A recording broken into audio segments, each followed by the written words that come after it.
Welcome to our new video about Venice, the beautiful city in Italy, maybe the most beautiful city in the world. This time we'll show you Grand Canal, the most important canal in Venice, just before sunset, what is the best time for a ride along this amazing water route. This time we are taking Vaporetto line number 1 from Piazza San Marco in direction of Piazzella della Roma. So in contrast with our first video about Grand Canal, you'll be able to see buildings from the other side of Canal. And as I said, you'll see Canal from absolutely different perspective just before the sunset. Just to remind you, Grand Canal is 4 kilometers long, between 30 and 90 meters wide, and approximately 5 meters deep. And the very often question is, in which way does the water flows? Well, the Grand Canal is a canal, not a river, that crosses the city of Venice.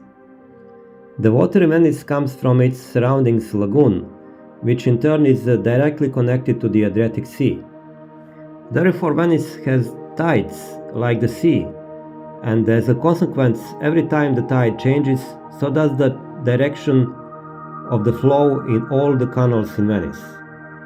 This happens approximately every 6 hours and 12 minutes. The Grand Canal is famous worldwide for the centuries-old palaces, which stand on both sides of the water, and most of them dates from 13th to the 18th century, a time in which existed Venetian Republic. The palaces on the Canale Grande belong to different times, styles and movements. You can see buildings in Venetian Byzantine style, Venetian Gothic, Venetian Baroque style, and some other palaces have elements of Renaissance and neoclassical architecture. The spectacular beauty of the palazzi is due to amusing fact. There was a competition between the palace's owners. In fact, noble families wanted to have the most beautiful, impressive and richest building in the city. They show wealth of Venetian families in time of Venetian Republic. After the fall of Venetian Republic in 1797, Venetian families lost much of their economic power, and the constant race and the renovation of the palaces on the Grand Canal came to the end. And some of palaces remain unfinished, like San Marco la Church facade and Palazzo Venier de Leon, which later became home of Peggy's Guggenheim and her collection. After the end of Republic, several historical palaces were pulled down, and today only few people live in Canale Grande. Most of the palaces that can be admired are hotels, museums or public administration buildings. Until the late 20th century, most of the more prominent palaces were still owned by the city of Venice, the Italian state and Italian institutions. Palazzi, however, were not the only kind of buildings that can be found on the Grand Canal. The other typical building that can be found along Grand Canal Grande is Fontego, or in Italian Fondaco. It was a building that was both a warehouse and the home of the foreign merchants in Venice. Fondaco provided storerooms and lodging to merchants and made it easy for Republic to keep close eye on trading activity and enforce payment of taxes. Fondaco had a specific structure with 3 floors. The first was for unloading the merchandise, the second was for the offices, and the third one were the rooms for the merchants. Fondaco dei Turchi, which dates back to the 13th century, has been restored in the 19th century and hosts city's Museum of Natural History. The Fondaco dei Tedeschi, once the Germans' lodging and warehouse, now serve as a luxury department store. Also, several buildings were also built along a canal around Rialto area, which was the hub of commercial activity in Venice.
because of which only 4 bridges cross the Grand Canal of Venice. Each bridge was built in different areas and has a completely different style. Rialto Bridge was the only bridge on the Grand Canal at the times of Venetian Republic. It connected the heart of political power of Serenissima in the San Marco district with the heart of economical power of the city in San Paolo district. The first structure was built in 1250 in woods. In 1591, Antonio del Ponte built the Rialto Bridge on Grand Canal entirely made of stone, and we are now pleased to admire it still today. The Academic Bridge derives its name from nearby Accademia of Fine Arts of Venice, found in 1807.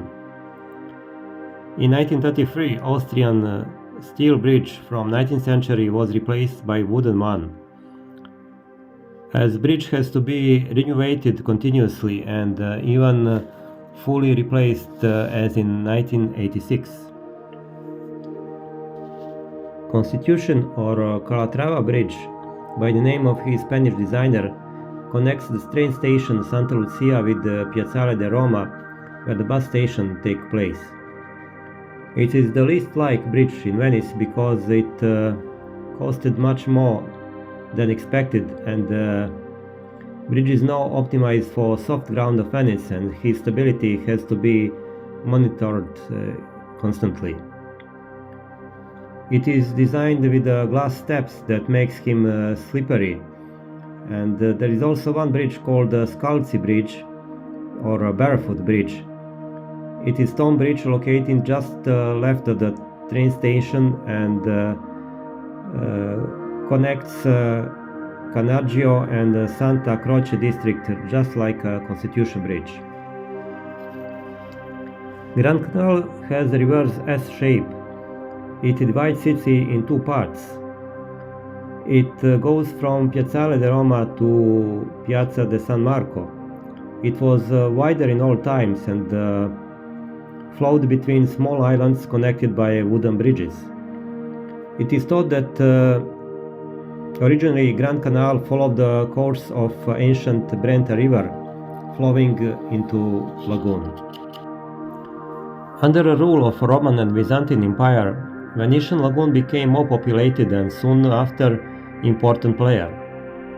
In early 800, French troops coming from the Adriatic Sea tried to attack Malamocco of the Lido, and soon the Venetians moved to more remote location in the very middle of a shallow Venetian lagoon. It was this decision that gave birth to Venice Republic. The Venetian lagoon and its shallow waters gave protection from enemies, as it was making nearly impossible for enemy ships to come close to Venice without getting stuck in sandbanks. At the same time, Grand Canal and the market that started flourishing in Rialto were ideal terminal by Venetian traders over the seas.